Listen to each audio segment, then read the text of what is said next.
Resumes That Work. My name is Allanah Freeman. I am a career advisor at the East Campus at Valencia. And today I also have Cindy Oakley helping us with our chat and admitting all of our students and recording. So thank you, Cindy. And then I also have Tamara joining us. If you want to go ahead and say hello, Tamara, she's going to be helping me with the presentation today as well. Hi, my name is Tamara Eicher, and I'm one of the career advisors from the West Campus joining in on this presentation. All right, thanks, Tamara. What is a resume? Really, it's your commercial. It's a way to sell yourself to future employers. And sometimes this can be really hard because it's on one sheet of paper, maybe two, but normally just one page, right? So we always want to keep in mind, who is the viewer? Who is looking at my resume? What company is it? You know, what are they looking for and their qualified candidates? The more that you know about your viewer, the better we actually have to be able to tailor your resume. So we're going to go ahead and go into the first question here.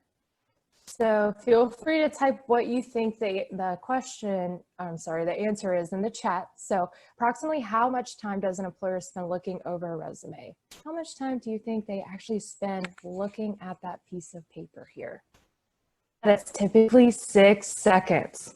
So according to a study done by theladders.com in 2018, a majority of those 6 seconds that they were spent scanning a resume, most of that time was spent looking at your current and your previous positions in the company that you worked at, your start and end dates of all the jobs that you've listed, your education, and about 20% of those 6 seconds were also spent scanning the resume for keywords that match the open position.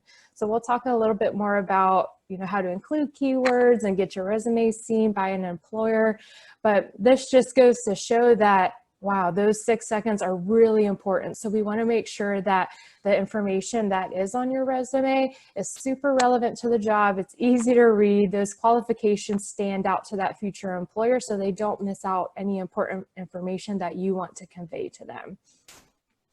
I know that could be very shocking, only 6 seconds, right? We might spend, you know, an hour updating our resume for it to only be looked at 6 seconds. So we're going to go over some tips, and formatting, of course, is one of the most important things on a resume because we want to make sure that the information is organized, it's concise, and there's going to be different formats for different resume types, and people that have different experiences might choose different formats based off of that. So you might have seen a chronological or a functional or a hybrid resume. These are the most popular ones that you might see out there. And basically a chronological resume is really good for those people that have a work history that's closely related to the job. And basically is having it in reverse chronological order. So you have the most current job to the least current. And I'll be showing you some examples of what those look like in a moment. We also have the functional resume, which is really good for honing in on skills. So let's say if you were a person seeking a career change, but you have really important transferable skills that you want to advertise, like management or leadership or computer skills, you might create a functional resume to really hone in and highlight those transferable skills rather than your work experience. And then we also have the hybrid resume, which is kind of a mix of both. And it's really good for those people that just want to highlight the relevant skills that they have, and then also similar work experiences from most current to the least current. And these are a few examples. So we have the chronological resume over on the left-hand side. You can see here that they have their current position first, and then their least current, and then they have their education towards the bottom here. Now, something to note is that we want to highlight the most relevant information higher on the resume. So let's say if you were applying for a job and you match the education, but maybe you don't have any similar work experience, we might want to put the education first before the professional work experience here. So we're really trying to highlight that most important relevant information and qualifications that you have first, because like we know, for reading a page, you're reading from top to bottom. So that's really your most important area that you want to highlight on your resume. It's going to be that top left area. And then on the right side, we have the functional resume. So you can see here that they're really honing in on the skills. So it's kind of an example. So they're talking about one major skill, another major skill, and then you're basically describing how you might have used that skill in your professional experience here. So instead of focusing on your job title, you're more focusing on the transferable skills that you have that can be applied to multiple industries and professions rather than just one area specifically. And then we also have a few other resume types. We have the combination and the hybrid. This is basically that chronological and the functional blended together. So we're focusing on skills and experience with some dates in there as well. And then we also have in the middle the non-traditional resume. So these resumes are really good for people going into creative industries. We want to make sure that you can really demonstrate that you have this creative side, you can develop something, right? Because if you're going into something like web design or graphic design, this is essentially the first part of your portfolio that they're going to see is going to be your resume. So it's going to show that creative abilities that you might have and want to focus on. And then we have the targeted resume, and it's basically just if you are applying to a specific job, it's very targeted for that job. So if you are using a resume like this, more than likely you're going to have to update it every time you apply because it is so specific and you're only honing in on relevant skills on this type of resume. So it might be different for different jobs or companies or industries. So it's something you're always going to need to update. And in general, you're always going to want to tailor your resume, but this one is very targeted to a specific industry.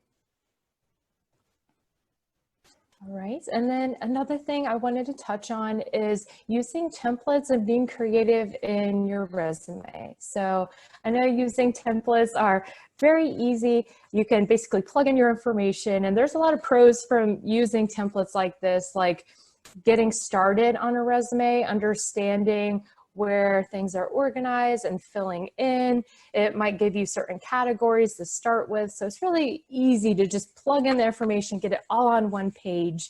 And then something else is, you know, if you're looking to create a creative resume and going into a creative industry like design, they might really like the creative aspect of it.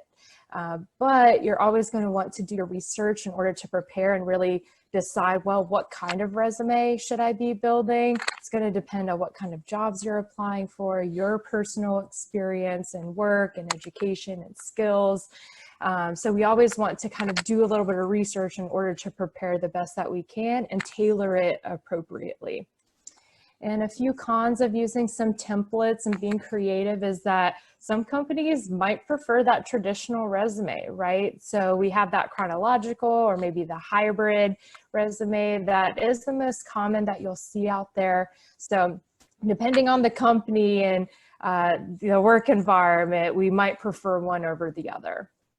And something else is that if they do use an ATS, a software, and we will cover a little bit more about that later in the presentation, then we want to keep in mind that we should be using a text-based resume because sometimes these resume scanning softwares do not pick up templates correctly, or the information within certain text boxes or categories might not be pushed forward to be viewed at. So we want to make sure that this kind of software that a company might use is going to be able to read the information on your resume. And if you do use a template, sometimes not all areas might apply to you specifically. So sometimes you'll have a little bit more flexibility creating your own resume through, you know, Microsoft Word or something like that. So you're not locked into a specific template. And a few questions to consider is if you are using a template or being creative on your resume is, can I do this well? Does it look professional and provide the essential information that I'm trying to show to that future employer? Is it appropriate for the industry? A little hint is that any industry that might have a dress code may be too conservative for a creative resume. They might be a little off-put if they get a very colorful with really bright graphics and colors on their photos. So we want to be careful and make sure that we research so the resume is fitting the industry that you're applying for.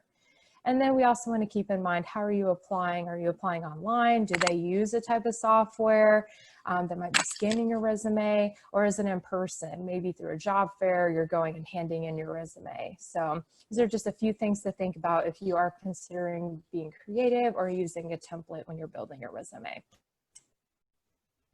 All right, so now we're going to jump into resume content. I'm going to hand this over to Tamara to go ahead and get started on this section.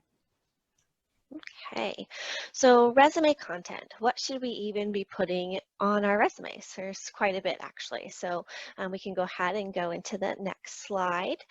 We have some general tips for you to consider. So as Allanah mentioned, about 1 page is typically what you're going to have. Now some people might have a little bit more just depending on the experiences that they have. You want to make sure that your font size is easy to read, so nothing too tiny. So font size 10 to 12 typically, with the exception of your name. You want that to be a little bit larger. Easy to read font as well. So Times New Roman, Arial, Garamond, something that's simple. Okay, nothing too rounded or too curvy. Don't make it difficult for them. Keep your headings bold or underline, left or center, something that makes it stand out so it doesn't just blend into the page. With that, you want to stay consistent with that formatting. Okay, so don't make one heading bold and then another one just underlined. Okay, stay consistent. Use bullets. This also helps things stand out as well. So it's, again, not just a page of information that they can't really make any sense of. Okay, and then you should always tailor that resume. Okay. We can go ahead into the next slide. So essential parts. You want to make sure that you have your contact information. If you don't have that, they have no way of getting in touch with you. You want to make sure you have an objective or a summary, and we'll go over that a little bit in just a bit as well. Okay. Education or certifications that you have, make sure you have that information on there, and your experience and your skills and your qualifications. Okay. Make sure that you're listing the newest or the most relevant information first. So thinking about what's important to the role that you are applying for. Are they really looking for someone who has that educational background that is required for that position? Did they make that known in their advertisement? Because you need to make sure that you have it on there if you have that experience, okay, with the educational background or your experience itself. Okay. We can go into those optional sections. So these are other things that you can include on your resume. Honors or awards that you've received, any relevant coursework. This is particularly helpful if maybe you don't have quite as much experience in that area. So you can definitely include those relevant courseworks, any projects that you've been a part of, definitely making sure you're including those types of things. Any extracurricular activities. So for instance, clubs and organizations, if any of you are part of the Bridges program or part of clubs or organizations on campus, you can include that on your resume. It's important, okay? It is experience that you have, your building skills. Clinicals, so if any of you are nursing students or any type of healthcare field where you are doing clinicals, yes, you can include that and you should include that on your resume. Okay, any professional associations that you're part of, so there's quite a bit that you can include. Okay, we can go into those headings. So your heading is going to be different than anyone else's. It's typically not always going to be the same. You might have a different font style that you want to use than someone else. You might want to center it where someone else wants to left align it. So right here you can see that there are some examples that you can kind of modify based on what you prefer. Okay, but you want to make sure that you have your name, your address, your phone number, email, website, or LinkedIn. If you are including your website or your LinkedIn profile, you need to make sure that it is relevant and up to date. Okay, don't include something that you haven't gone and looked through to make sure that you're putting your best foot forward. Okay.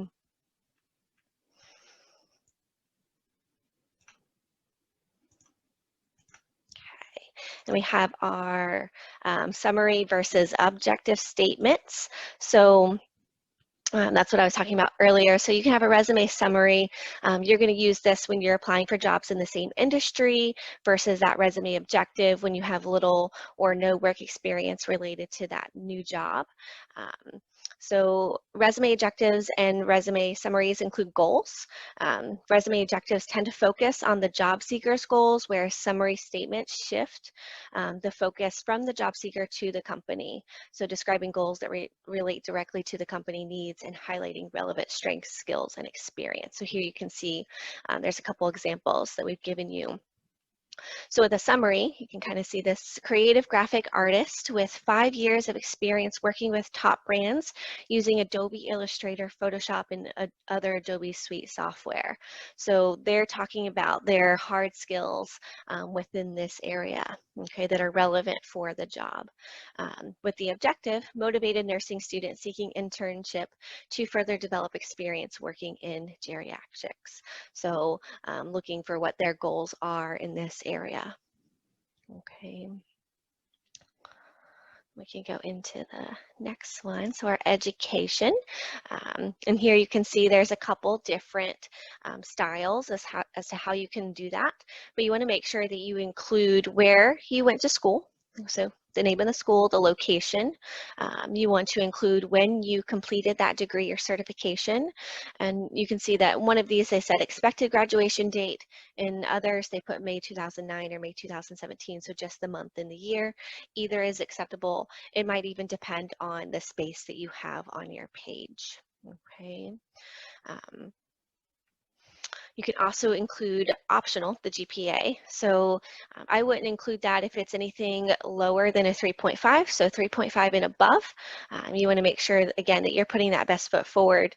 If you have education from multiple institutions, so let's say Valencia, and then you go on to maybe UCF, and your GPA at Valencia is a 3.5, and then when you get to UCF, it's a 2.5. Well, don't include your GPA on either one.